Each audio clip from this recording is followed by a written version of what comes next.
Next speaker, Dr. Yani Sofra. Yeah. She has a doctorate of neurophysiology from London University and clinical psychology from New York. And 3 books be translated into 9 different languages.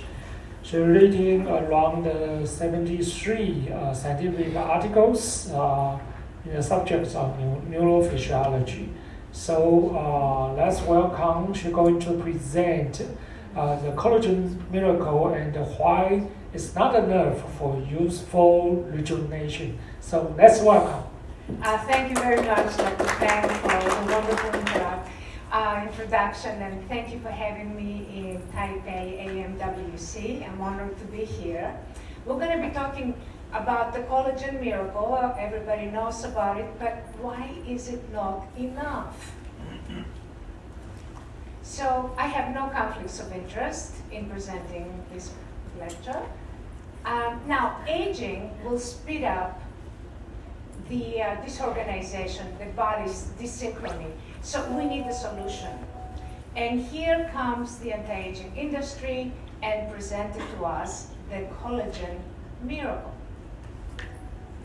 And what is the collagen miracle? As you can see, the collagen there is, intact. And here, both collagen and elastin, they start getting deteriorated. And same thing, the young and the aging skin have the same problem. Now, there is one method, the energy devices, because the trauma will increase collagen. The problem is that you see here, there is not enough collagen in the body. So if there is not enough collagen in the body to produce it, then what happens?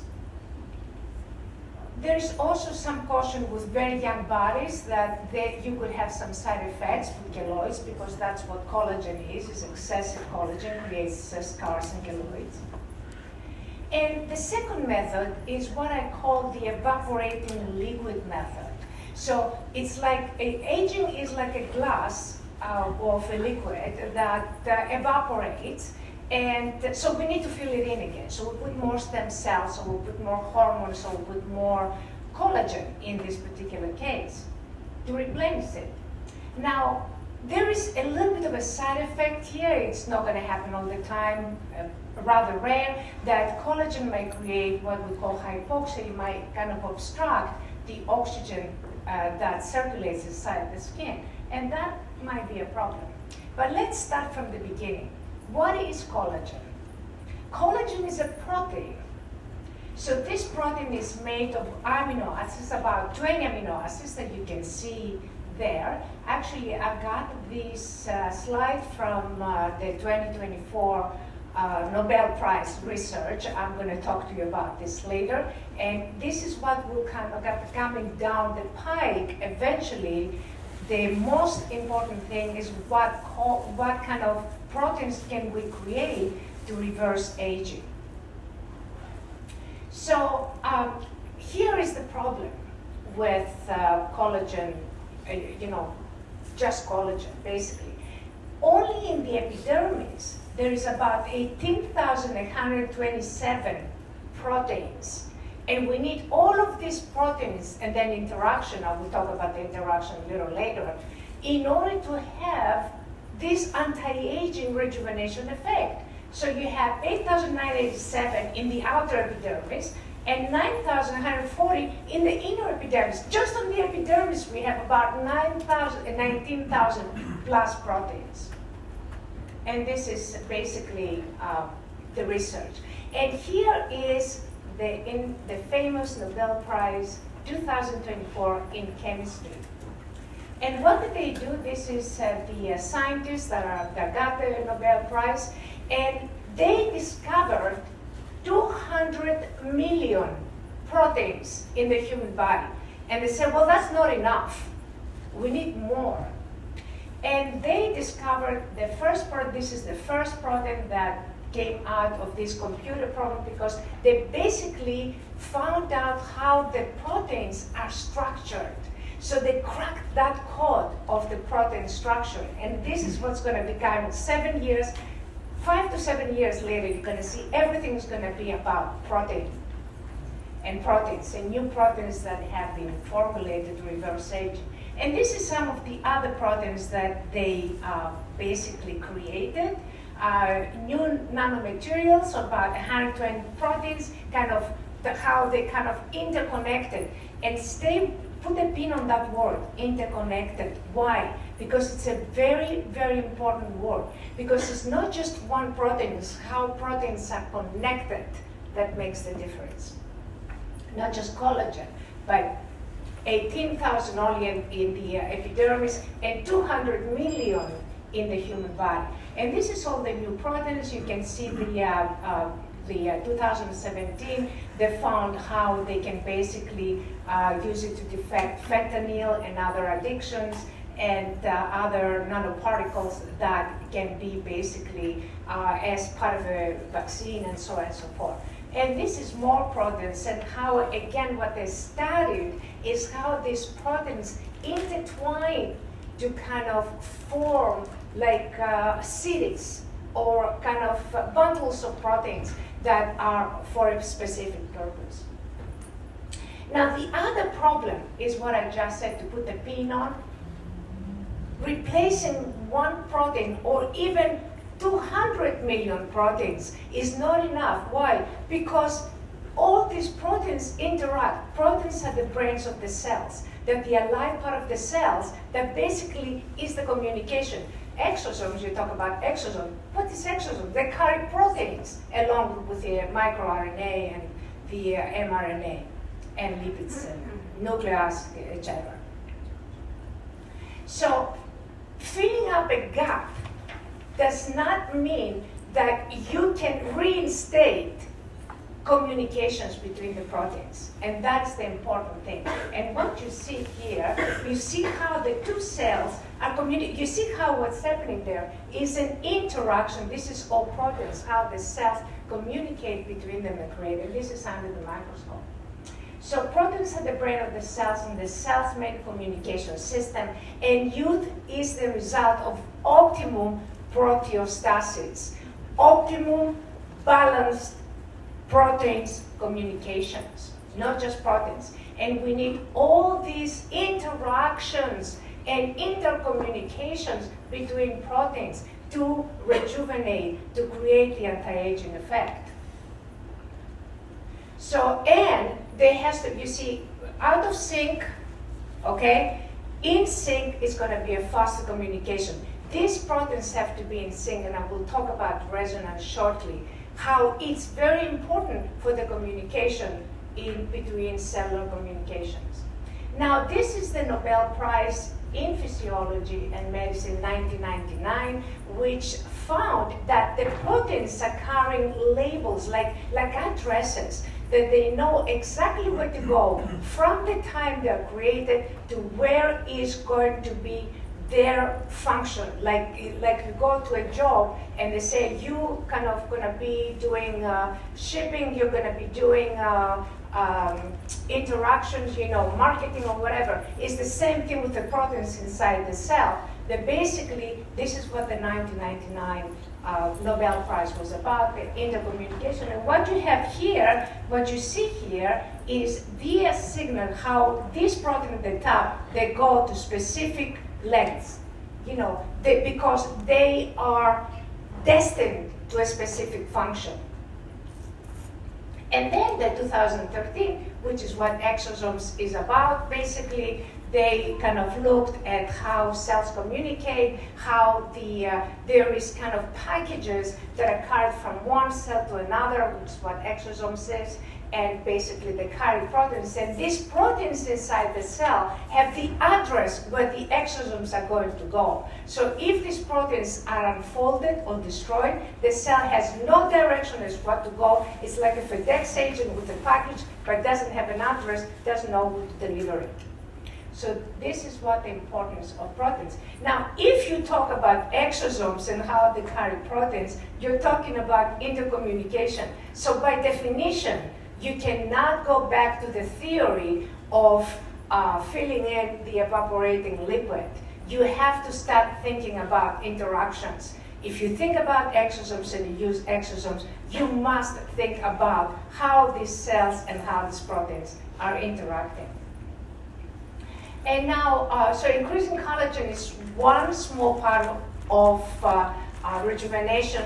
The most important part is the like you have hormonal balance. You have protein. What hormones are proteins? But you have a proteostasis. That means all of these. There is like a balance between all of these proteins. And the proteostasis is the one that basically repairs and refolds proteins, because if the protein is unfolded, it's completely useless. So this is the proteostasis network. There's a lot of articles, a lot of books, including my book that was just finished, and it's actually in print. And this is my book here, and it's coming very fast. And also I have a lot of these concepts in my previous books that have been translated in 12 languages. Now, for skin rejuvenation, we need all of these factors. Cellular processes, response to stimulus, macromolecular metabolism, many different communication aspects, not just the collagen replacement.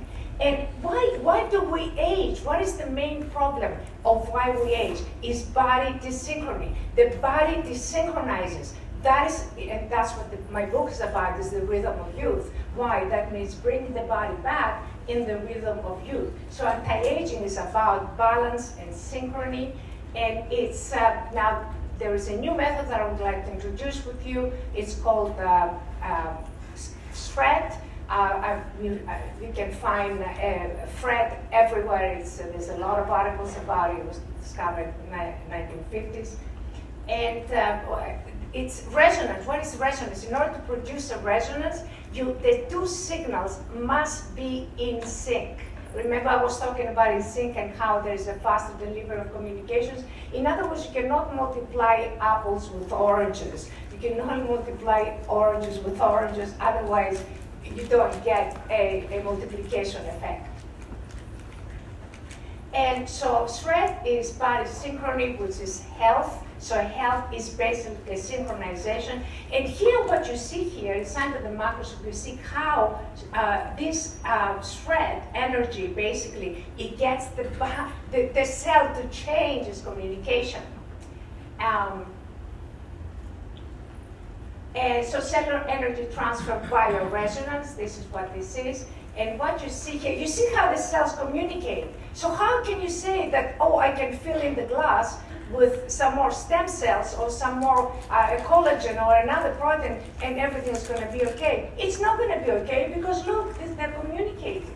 So there is an important aspect of that. And this is a chain reaction. Of course, this is not under the microscope. This is just a graphic, but just to show you how it basically happens. But this is what resonance is. You see how the cells react, and this is under the microscope. So the other problem is that there is no mechanism when you inject anything, really, whether the proteins are going to be folded. Because if they're not folded, they're useless. So this is basically heat will denature proteins. So if you do anything with heat, the proteins will be denatured at the same time. So you have to be careful about that. So when they're denatured, they can be renatured only with resonance. And there is a lot of different resonance techniques now. You can actually, there's a lot of this research. You can find it on Google. Google Scholar is full of it. So this is a functional protein right there. It's folded.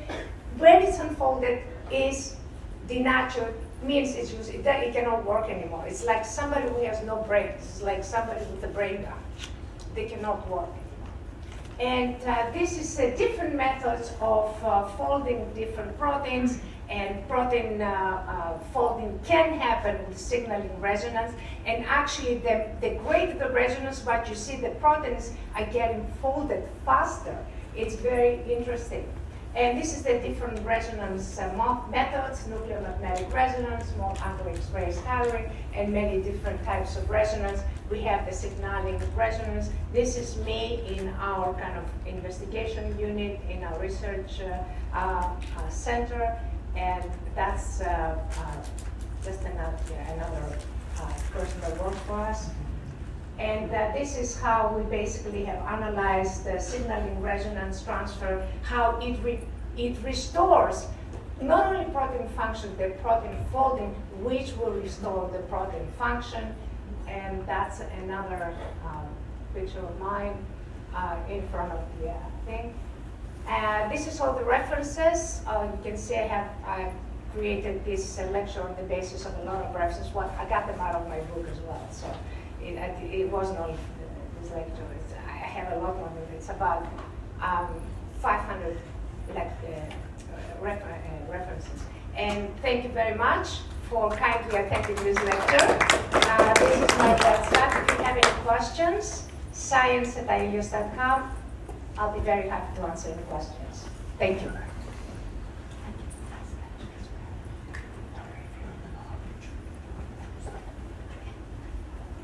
Okay, so thank you, Why Dr. is Sofra. telephone So we'll move to the next speaker, who is Dr. Narasin from South Korea. Dr. Narasin is a leading dermatologist with over 20 years of experience specializing in well-aging treatment, rejuvenative aesthetics, and dermatologic functional medicine. As the founder of the Institute for Functional Medicine of Korea,